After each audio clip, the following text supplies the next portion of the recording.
I was going to say I wanted Arteta to rotate the team, and honestly, I kind of wish he rotated it even more.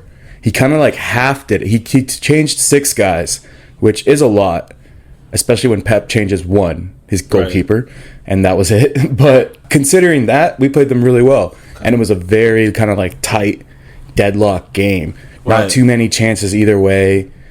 I would say City probably had the better of the chances, but we had Eddie Nketiah had an opportunity that he could have really scored, and on another day that goes in, and it's 1-0 or it's 1-1, you know? Yeah. Nathan Ake had an incredible finish. My main takeaway, I guess, is we had Rob Holding guarding Erling Haaland for a half, and that was basically just like grab his jersey and you pull him down to the ground anytime he beats you. Very desperation defending. Rob Holding. Yeah, it was ugly, but he didn't score, so he did his job. But he did get a yellow card in the first half, so he got yanked. Put Saliba on, and we took Thomas Partey off. The moment we took Thomas Partey off, we weren't going to win that game. Right. He had like a injury scare. I don't think it's anything serious. I think he's fine, but I'm like, yeah, take him off. I don't even think he needs to be starting that game. I'm not going to lie. I didn't want Saka to start that game. He was useless, but yeah. 2 things. One, it's a really good preview for both your league games versus City, because you guys have yet to play them. Your guys' weekend was the weekend. Lizzie kissed the sky. So now both your games are in the second half of the season. How do you feel kind of like seeing that as like a preview? How do you feel like for the build-up coming up? I feel good, man. Like I said, like Saka was kind of slow, but I just think a lot of our guys needed that rest. So I'm not worried that like Saka was not a threat at all in that game. I don't think that's going to hold true.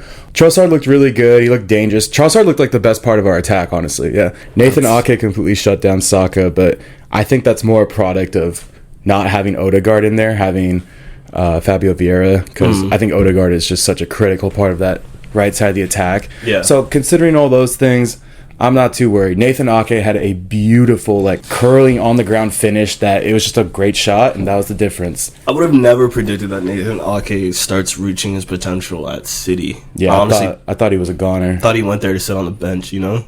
Shout out to him. When you consider the fact we had 6 changes, they had 1, and it was a 1-0 game, pretty even. Yeah. I'm excited, man. I think City fans should be sweating a little bit. Full strength.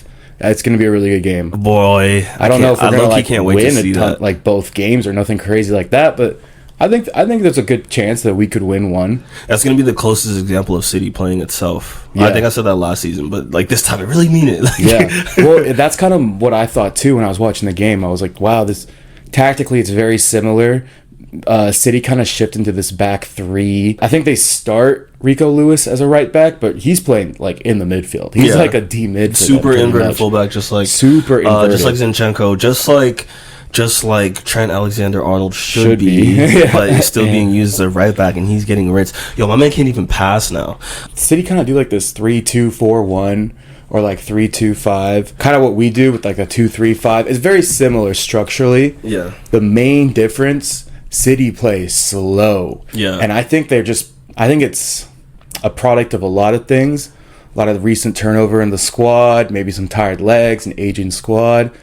But we just have so much more like liveliness to us when we attack. And it's so much faster and a lot more movement. City are slow. They're very good at it. They're very dangerous, especially when you have Erling Haaland as a target man. But to me, I was like, wow, Arsenal can really like run at them and press them and attack them fast. And I think that could be the difference when we play. That's the effect of youth and hunger. You guys have never won anything before, and you like your team, and you guys have a whole bunch of young guys who are like this is the first time of them being at the top level. I was going to say the other point that I wanted to make was that it's a pretty good like gamesmanship kind of thing too, in terms of the league, like long-term thinking, because I don't want to say Arteta, you know, gave the game away or capitulated, but when you said he took off Partey and you knew you weren't going to win the game, kind of makes me think like, oh, well, what if he kind of did kind of think like, okay, well, I've played Guardiola pretty close. I think I have an idea of how we look against them, and this is without our best guys.